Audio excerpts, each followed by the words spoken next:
時に使われる可能性も非常に高いからね。一種のなんて言いますかね、警戒感もありますね。 중국은 계속해서 평화를 표방했지만 일본의 주요 신문들은 선저 5호 발사가 성공된 직후 사설을 통해 중국의 우주 개발이 군사적으로 이용될 수 있다는 경계를 늦추지 않았다.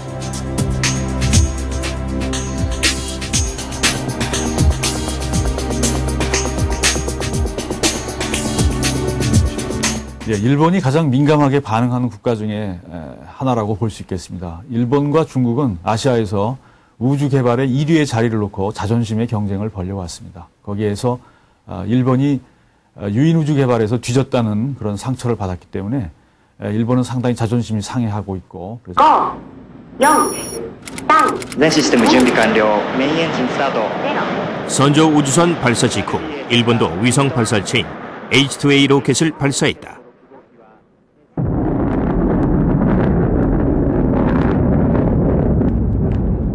그러나 하늘로 솟아오르던 H2A 로켓에 문제가 발생했고 우주 진입은 실패했다.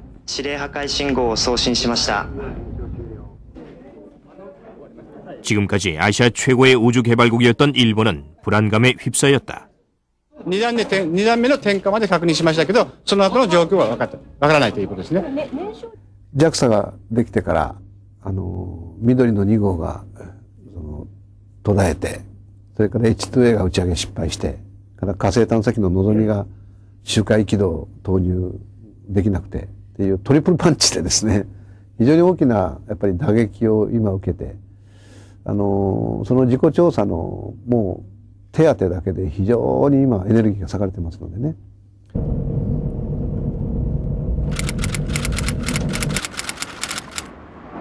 지난해 말 일본은 우주 개발을 책임지고 있는 세 기관을 합병해 JAXA를 설립했다. 특이할 만한 것은 미국과의 공조가 튼튼한 것이다. 내부의 대형 우주정거장 실험시설, 미국의 국제우주정거장에 일본이 참여하면서 희망이란 뜻의 기보우가 만들어졌다. 우주에 거는 일본인들의 희망이 느껴진다.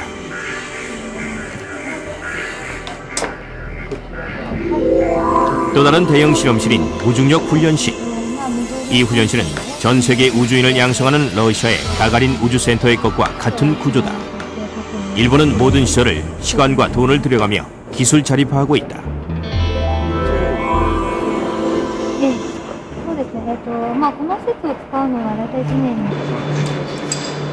우주 비행사에 대한 적극적인 투자도 기술 자립이 목표다.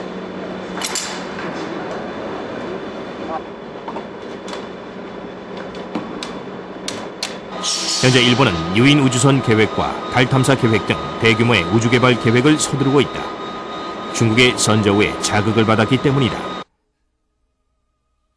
아시아 최초의 유인 우주선 발사국의 위치를 중국에 내준 것은 일본의 자존심에 치명적인 상처를 냈다. 그러나 일본은 이미 여러 명의 우주인을 배출해내었다. Booster ignition and liftoff of Endeavour in pursuit of a Japanese satellite. 지난 93년에 있었던 미국의 우주왕복선 발사. 우주왕복선 미션 스페셜리트 프로그램에 미국은 일본의 참여를 허용했다. 일본인 우주비행사 와가타 코우이치가 탑승하여 미국의 선진 우주 프로그램 기술을 얻어냈다. 全てのミッションの目的を達成して笑顔で皆さんにお会いできるようこの先も気を引き締めてミッションに臨みたいと思います。また日本でお会いできる時を楽しみにしています。 선저 우주선 발사 전까지 일본은 우주 개발에 있어 아시아에서 선두였었다. 군사적인 이용 가능성 때문에 우주 개발 기술은 보호 장벽이 높다.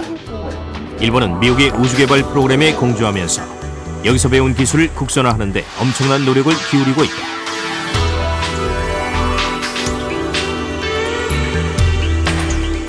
(2002년 8월) 드디어 일본은 자국의 기술력으로 만든 위성 발사체를 쏘아 올리는 데 성공했다. H2A 로켓이다. 日本はですから宇宙開発事業団ができてからはアメリカのその技術導入というのを液体燃料のロケットについてはずっとやって、で国産化の割合をどんどん高めていったわけですね。でそれとは別に固体燃料のロケットを使った、これは全部国産でペンシルロケットっていう時代からずっとやってきたわけですね。で液体燃料についてはですからかなり、20年以上苦労して、それで国産化率を高めて90年代に入ってから H2 ロケットということで 100% 국산っていうのを成し遂げました。 98년 8월 북한은 대포동 미사일을 태평양을 향해 발사했다. 위성 발사를 위한 발사체라고 했지만 주변국은 긴장했다. 대포동 미사일 이후 일본은 우주개발 계획을 앞당겼고 작년 3월엔 H2A 발사체에 일본 최초의 첩보 위성을 실어 발사했다.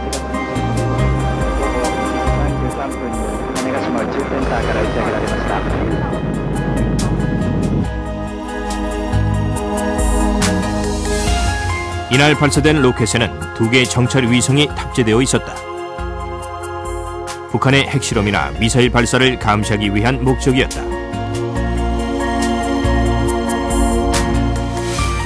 정찰 위성에 탑재된 카메라는 1제곱미터 크기가 식별이 가능할 정도의 해상도를 갖고 있다.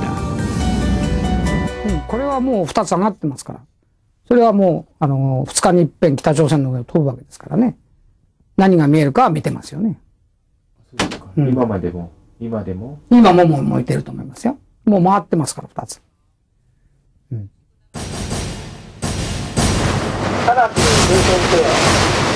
2001년 12월 일본령에 작은 괴선박이 출현했다.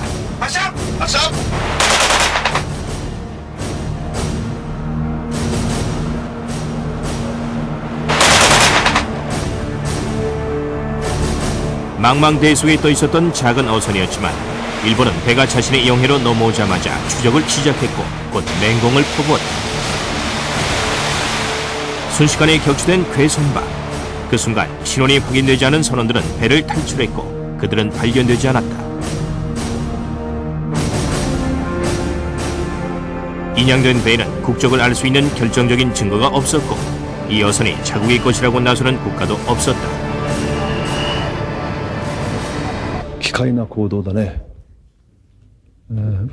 我が国の近海にこういう武装した不審船がうろちょろしてるっていうことはね、遺憾な状況ですよ。 그러나 일본 정부는 처음부터 이 배가 북한의 선박이라는 것을 알고 있었다.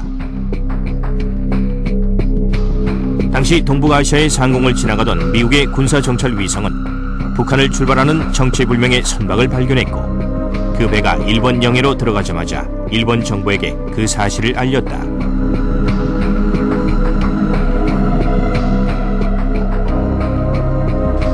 그 당시에 그 일본 방위청 관계자의 회고담을 보면은 미국의 정찰 위성이 그 북한 선박이라고 알려진 그 괴선박이 해주항을 떠난 때부터 추적을 했다는 거죠.